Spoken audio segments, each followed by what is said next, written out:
J'ai l'impression que chez Xiaomi, ils se sont trompés de slogan. Au lieu de dire Innovation for Everyone, ça devrait plutôt être pourquoi faire simple quand on peut faire compliqué. Encore un nouveau smartphone de Xiaomi, c'est le Mi 11i. Alors, on récapitule, parce qu'il faut se rafraîchir un petit peu la mémoire. Ça se complique, regardez. Vous avez le Mi 11, vous avez le Mi 11, vous avez le Mi 11, vous avez le Mi 11, vous avez le Mi 11, vous avez le Mi 11.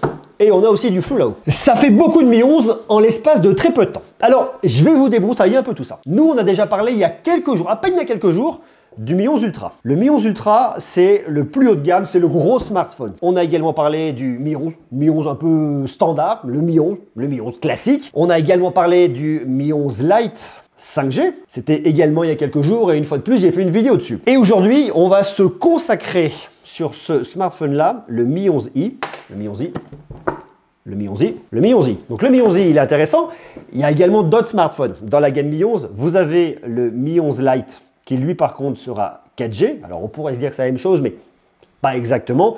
Et il y en a un autre, c'est le Mi 11 Pro. Alors le Mi 11 Pro, on va le se barrer directement parce qu'on ne l'aura pas. On ne le verra pas, on ne l'aura pas en France, on ne l'aura pas en Europe a priori. C'est un smartphone qu'on n'aura pas. Donc celui-là, on le prend, on l'oublie. Le Mi 11 Lite 4G, je ne pense pas qu'on en parle. On a déjà parlé du Mi 11 Lite 5G, ce qui me paraît bien aujourd'hui. On veut des smartphones 5G, donc pourquoi regarder un smartphone 4G ?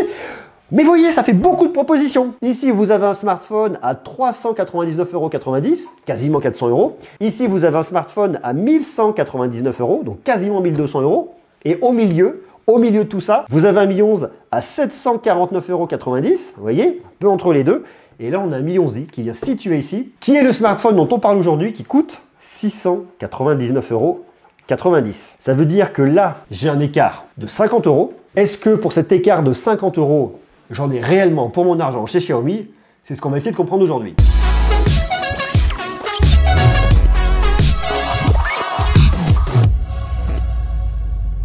Bon, en réalité, c'est pas exactement ça, parce que sur le Mi 11i, vous êtes sur une version 8 plus 256 à 699 €. Tandis que sur le Mi 11, vous êtes sur une version 8 plus 128 à 749. Si vous voulez arriver sur une version 8 plus 256, eh bien, ça vous coûtera 799 €. Vous avez donc un écart de 100 € là et de 50 € là. À vous de voir ce que vous voulez de vous en stockage dedans. Déjà, 128 Go de stockage, ça sera pas mal. Mais c'est drôle quand même d'avoir des smartphones aussi proches dans cette gamme de prix. Alors effectivement, ce Mi 11i, il est plutôt cool. On va le regarder, je vais tout vous détailler. Mais il y a forcément des concessions qui ont été faites pour arriver à un tarif un poil plus bas. Mais on n'est pas un tarif 150 € plus bas. On n'est pas un tarif à 200 € plus bas. Non, si on veut un tarif qui est vraiment plus bas, eh bien on vient chercher sur le Mi 11 Lite 5G. Là, il y a une différence significative. Là, il y a une différence qui n'est pas très significative entre le Mi 11 et le Mi 11i. Donc, quitte à mettre 700 € dans un smartphone, est-ce qu'il ne vaut pas mieux rajouter 50 € de plus pour arriver sur le Mi 11 plutôt que le Mi 11i? Ça, c'est la question. Ici, en termes de look, franchement, un Mi 11 et un Mi 11i, ça se ressemble quand même beaucoup. Alors, celui-là que j'ai, vous voyez, il a un vrai miroir, donc on se voit dedans. Donc, je peux vous parler directement les yeux dans les yeux, comme ça, on se voit, ça, c'est sympa. On retrouve bien ce module photo-là, donc ça fonctionne, c'est un grand classique, et ça prend la poussière, c'est assez incroyable. Mais bon, capteur d'empreinte digitale sur le côté qui déverrouille extrêmement rapidement. Il y a plein de petites animations si vous le souhaitez. Moi, j'aime bien. Là, ça, comme ça, je suis dans l'espace, c'est très chouette. Ça, j'aime beaucoup. C'est vraiment un smartphone qui est super sympa. L'esthétique est très belle. On est dans cette gamme Mi 11 de 2021. Bon, voilà, il n'y a rien de bien dingo à vous raconter là-dessus. L'expérience est quand même globalement la même. On va retrouver votre petite caméra de selfie qui est planquée sur le haut ici et qui marche bien. On a un tout petit menton. Ça marche, ça fonctionne. Il n'y a rien de bien surprenant. Le smartphone est très joli, il marche bien. OK. Donc, il y a quelques différences malgré tout, il y a quelques différences. Le poids, c'est le même. L'épaisseur, c'est pas la même. Ici, l'épaisseur, elle est un tout petit peu moins épaisse. Un tout petit peu moins épaisse, ça se joue vraiment à pas grand-chose. Une différence qui est assez intéressante, c'est qu'en fait, ici, vous avez un Corning Gorilla Glass pour venir le protéger. OK, ça c'est sympa, sauf qu'ici, on n'est pas sur un Victus, on n'est pas sur la 7e génération, on est sur une 6e génération. Même pas un 6e, je dis une bêtise. C'est un 5e. On a un Corning Gorilla Glass 5, c'est-à-dire 2 générations précédentes. Ça, c'est le premier point. Au niveau de l'écran, ça va être sensiblement la même chose. Vous avez ici un écran AMOLED. Vous avez un 6,67 pouces contre un 6,81 pouces. Au lieu d'avoir un WQHD+, vous êtes sur du Full HD+. Ah, déjà, on a une différence ici. Vous avez effectivement un taux de rafraîchissement de 120 Hz adaptatif. OK, ça marche. Vous avez un taux d'échantillonnage tactile qui ira moins loin. Vous n'êtes pas à 480 Hz en taux d'échantillonnage tactile, mais à 360 Hz. On est sur une dalle Samsung qui marche bien, qui est bien maîtrisée ici. Est-ce que maintenant, le fait de se dire, au lieu d'avoir un WQHD+, eh bien, je suis sur du Full HD, Bon, voilà, ok, il y a effectivement une petite différence ici, mais bon, ok, allez, ok, acceptons, passons. Au niveau audio, c'est la même chose, c'est exactement la même chose. Vous avez beau avoir une expérience stéréo, je la trouve pas dingue, je préférais l'expérience sur le Mi 10 Pro avant, ça je vous l'ai déjà dit, je trouve que là-dessus Xiaomi a reculé, c'était beaucoup mieux l'année dernière, c'est pas mauvais, mais c'est pas aussi bon, donc ça c'est un petit peu dommage. Mais on reste vraiment dans la même idée entre le Mi 11 et le Mi 11i là-dessus. Pareil en termes de performance, c'est la même chose, on a un Snapdragon 888, on a 8 Go de RAM, c'est de la LPDDR5, ça ira parfaitement bien. On a 128 ou 256 Go de stockage en UFS 3.1, pareil, ça ira très bien. On a un modem 5G, on a donc de la 5G, on est très actuel, donc pour l'expérience de gaming, c'est quasiment pareil. La batterie, à quelque chose près, on passe de 4600 mAh à 4520 mAh. Il y a une différence par contre au niveau du bloc de charge, à savoir qu'ici vous avez un bloc de charge de 33 watts. Ici, c'est quand même une petite différence contre 55 watts de l'autre côté. On va donc venir recharger un peu moins vite. Point de vue expérience logicielle, c'est pareil, on tourne sur MIUI 12 basé sur un Android 11. La même chose. Attends, il y a une différence au niveau de la photo. Et ça m'intéresse assez. Alors, mis à part le fait que moi j'ai un vrai dos miroir, je peux bien faire un coucou, ça va. Donc là, vous voyez, j'ai mon premier capteur, j'ai mon 108 mégapixels. C'est mon grand angle, il est là. Ici, moi, j'ouvre à f1.75, ok. Donc j'ai un 108 mégapixels ici, j'ai un 108 mégapixels sur le Mi 11. Il n'y a pas grand chose à raconter là-dessus, ça ira. Il y a par contre une petite différence au niveau de l'ultra grand angle qui est planqué là. Là où j'avais un 13 mégapixels qui ouvre à f2.4, ici j'ai un 8 mégapixels qui ouvre à f2.2, j'ai une petite différence. J'ai par contre toujours de la macro. Ici, mon 5 mégapixels, et j'ai toujours la même caméra de selfie qui est planquée juste là, c'est-à-dire une 20 mégapixels qui ouvre à f 2.45 contre 2.2 avant. Maintenant, une différence qui pour moi est assez importante quand même malgré tout, c'est qu'ici, vous n'avez absolument aucune stabilisation optique. Aucune. Une stabilisation optique, chez nous, ça s'appelle de l'OIS. Ça, il n'y en a pas. Et ça, c'est dommage parce que ça change un peu l'histoire.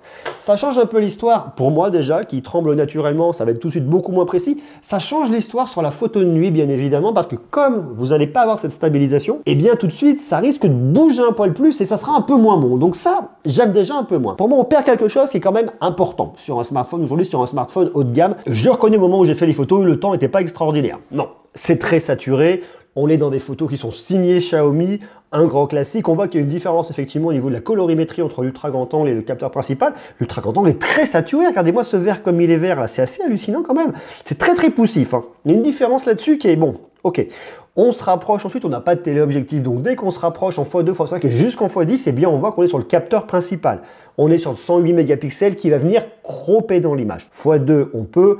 Mais au-delà, c'est pas terrible. Hein. Dès qu'on est regardé en x5 là, tout de suite, on a beaucoup de bruit. Et une fois de plus, le problème de la stabilisation optique qui ne va pas venir stabiliser votre image. Parce que si ça bouge un petit peu, ça bouge à l'image. Jusqu'en x10, de toute façon, on oublie, c'est pas terrible. Donc on va dire que jusqu'en x2, on peut faire quelque chose. On va dire que le grand angle est bien, l'ultra grand angle est trop saturé.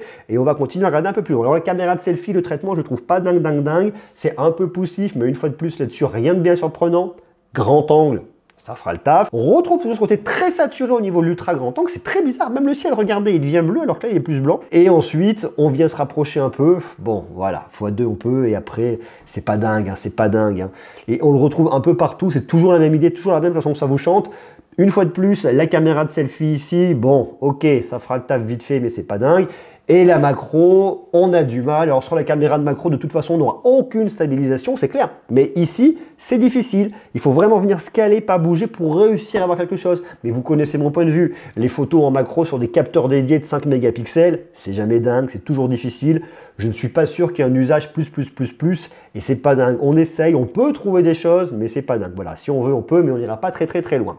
Ensuite, on va regarder les photos de nuit. Alors, c'est dur, comme on n'a aucune stabilisation optique sur ce capteur de 108 mégapixels, eh bien, on le voit tout de suite, regardez, dès que ça bouge un peu, c'est imprécis, c'est pas terrible, c'est moyen, et c'est très difficile de sortir des photos de bonne qualité. Donc, je dirais que le grand angle, quand vous avez de la lumière, que ça shoot vite, ça va bien, ok, x2, grâce au capteur 108 mégapixels, on peut, au-delà, c'est pas GG, et je préférerais, bien évidemment, mon Mi 11 qui a cette stabilisation optique et qui ira un peu plus loin. Bon, et après, si on veut vraiment le must, il faut aller sur le Mi 11 Ultra, mais ça, c'est une autre histoire et un autre tarif. On a après le grand classique, Wi-Fi 6, NFC, ça marche, ok. Donc, vous voyez, il y a quand même cette petite différence où on va se dire, ok, là, j'ai 2 générations de retard. Là, je suis sur du Full HD ou du WQHD+. Là, j'ai pas de stabilisation optique. J'ai une batterie qui est un poil plus petite. J'ai quelques petites différences. Alors, si vous mettez les mêmes configurations ensemble, face à face, c'est-à-dire un 8 256, vous avez 100 € d'écart. Donc pour 100 € d'écart, vous voyez, on vient quand même sauter quelques petites choses. Il y a des choses qui se passent. On pourrait se dire que c'est minime, peut-être, Mais moi, j'ai tendance à me dire, ok, aujourd'hui, ce smartphone, allez, on va regarder une fois de plus, on va repartir sur le Mi 11. Le Mi 11, aujourd'hui, je vous le dis, si on part sur la même config, il est à 799. Et de l'autre côté, sur mon Mi 11i, je suis à 699 €. Ok, ce qui est sûr, c'est que les smartphones, ils bougent, les tarifs bougent dans le temps. Au tarif auquel je vous le présente, c'est sûr que tout de suite, au moment où je vous le présente, c'est ce tarif-là.